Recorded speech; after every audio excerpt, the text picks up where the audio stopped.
Hello, my friends. Welcome, come well, to part two of the reading of my story named Afsaneh.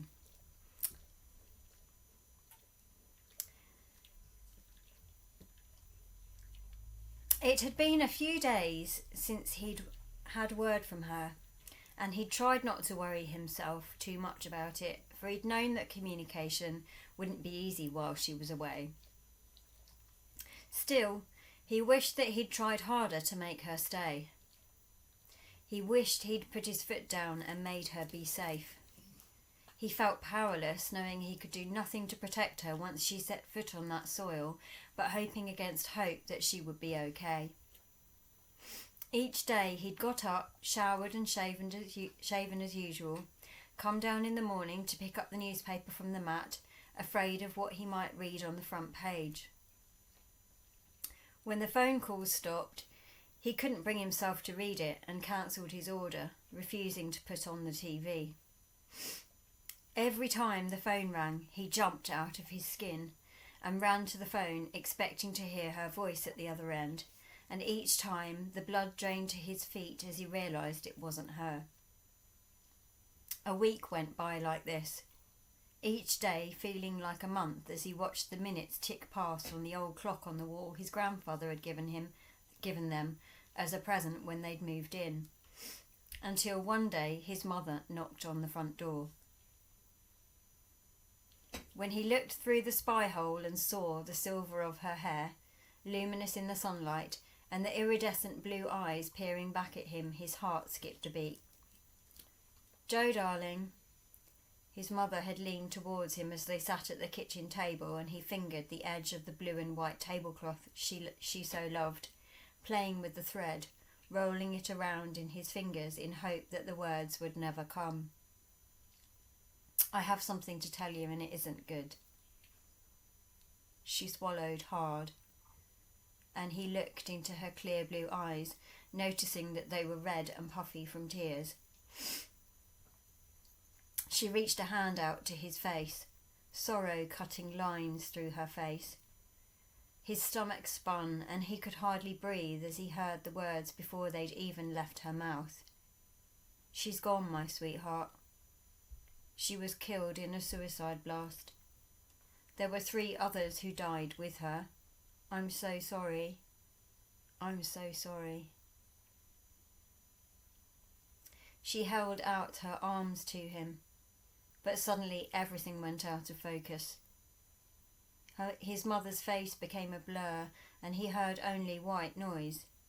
He felt himself disappearing, stumbling, heading straight to the fridge. 10 years of marriage, only 10. They were supposed to grow old together. What about the children? They hadn't even got as far as buying the dog they'd planned. Afsaneh was killed at only 35 years old, doing what she loved, what she'd lived for. She'd been in Afghanistan, reporting on civilians' lives there at the beginning of the war, undercover. She'd been interviewing women there, uncovering their heads, removing their veils at their wish, in secrecy. She had woven together their multiple tales into one narrative of subjugation at the hands of the Taliban. Thanks to the trust she'd fostered with her warm charm and caring nature, the Western world had begun to understand through her documentary some of the complexities of the power struggle in which these women had been trapped. They had seen that these people are human beings who haven't chosen to live hidden, but who have been forced to adhere to a religious supremacy far stronger than them. She had even managed to capture a sense of the discourse that was ensnaring the young men of Afghanistan like a plague of locusts, eating away at the healthy kernel until nothing was left but the skeleton of the person, incapable of anything but a monologue. She captured their desperation, the need to belong, for an identity and an escape from the poverty in which they were born, all of which were being provided by the Taliban, who preyed on the innocent, the uneducated, powerful with their guns and false self-confidence. She had been almost finished. She'd had only a week left before she was due home when she was making inquiries in a local shop.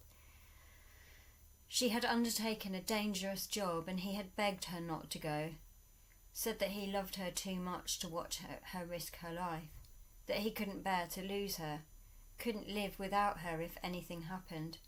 But this was what she had been waiting for all her life. This was her opportunity, and she was adamant that she had no choice. He couldn't deny her that, and so he prayed. For the first time in his life, an atheist, he had prayed. "It is my duty," she had insisted. "Afghanistan is an example of what Iran could become if things went far enough. I don't think that would ever happen. I hope that would never happen, but for people to prevent these evils from gaining friction, we must show them how they achieve this nasty place, how they gain control." With the news of her death, henceforth, he saw the world only in sepia. He became indifferent to the kaleidoscope of colour as his world became defined only by lightness and darkness. He sought solitude in shadow, hoping to blot himself out. He became merely an imperfection in a painting that needed to be erased, and daily he sought respite in alcohol in the hope that it would remove any trace of his existence, oblivion. He couldn't switch on the television, much less pick up a pen to write, and the plays he'd planned to write drifted into the past without ever being written. Her obituary sat crumpled, stained with tears, on the dressing table next to the jar containing her ashes, and the only line left legible read, "Afsaneh, light of our lives, our fairy tale. You were in life, and continue to be, even in death." He'd wandered around their house afterwards, unable to quite believe it. How could she be gone when there was so much evidence to prove otherwise? Her clothes hung in the wardrobe, still smelling of her perfume. He ran his fingers over a pearl necklace hanging on the mirror, feeling their cool, soft smoothness, reminding him of her skin. He caught sight of his own reflection, but failed to recognise it. Picking up the photo of their smiling faces on their wedding day, trapped forever in history in a square of film. She sparkled in glory, in purest happiness, and she looked like an angel. He felt himself splitting in two, and was surprised when he looked down to see there was no sign of blood, for he felt mortally wounded, wished he were mortally wounded, could see no way to carry on. Why?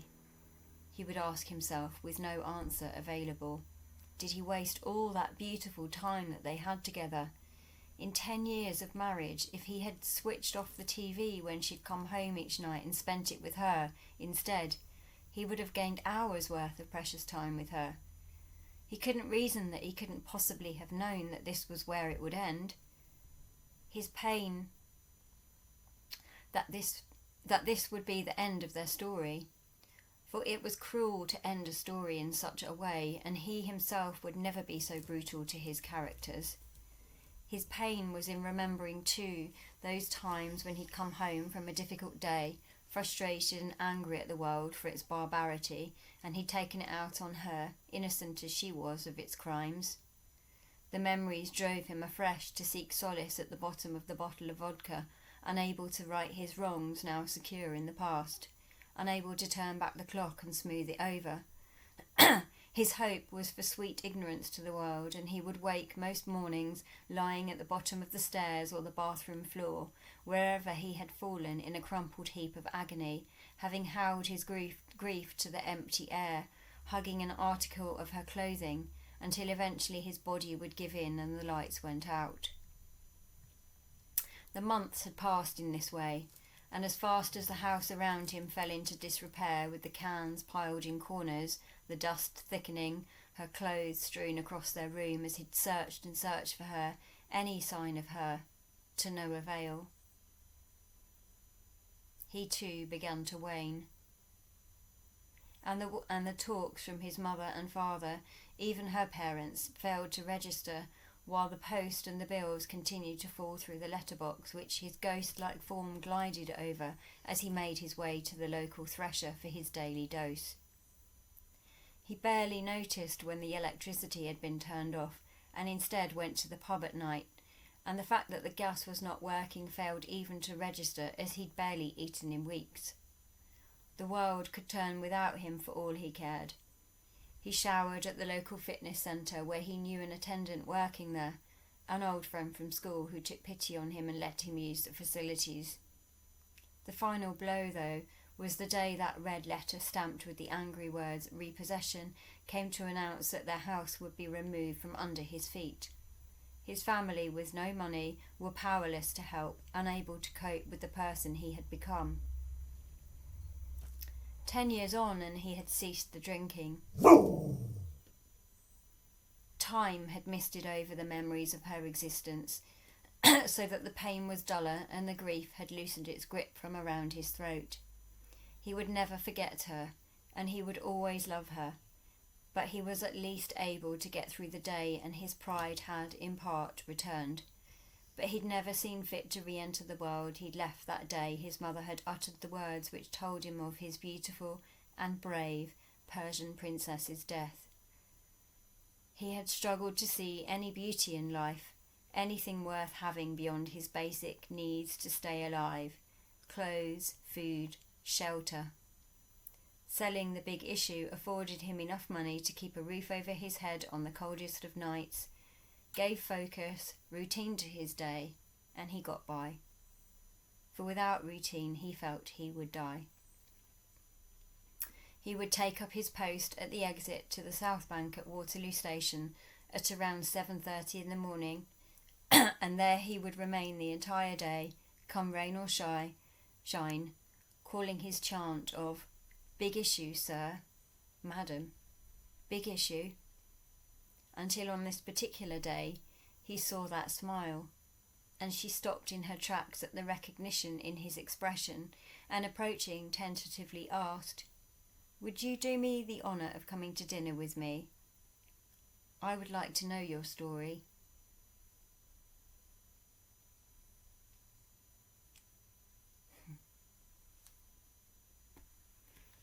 So, that story I wrote maybe 16 years ago. And I think many of you will see the themes within it resonating throughout the political world today. I hope it gives you pause for thought.